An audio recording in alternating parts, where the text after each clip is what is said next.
És el meu darrer llibre, Un adeu a la tribu, dietari d'hivern a Nova Anglaterra. Acaba d'arribar-me de la impremta, encara fa olor de tinta, i és un dietari de vora 5 mesos a la costa est americana. El tema és l'evolució de l'autor, és a dir, des de el dia que me'n vaig, que és l'endemà de la mort de mon pare, i per tant és un dia tristíssim, fins que torne 4 mesos després i que és un dia molt feliç.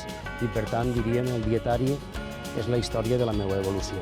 És el quart dietari que publique i per tant, diríem, jo tinc la mania de el que podríem dir la literatura confessional, que és un intent de reelaborar-te la teua pròpia biografia.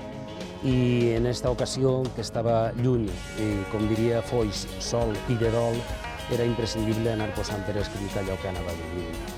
Diríem que és literatura de l'experiència i, per tant, és una literatura que a mi m'agrada dir de frontera entre el periodisme i la literatura estricta. I, per tant, jo us recomanaria a aquella gent que no creu en els gèneres literaris, que no creu, diríem, tampoc en aquesta distinció entre la ficció i la no ficció i que creu que la realitat és molt rica i que de les vides quotidianes cadascú se fa la seva pròpia novel·la.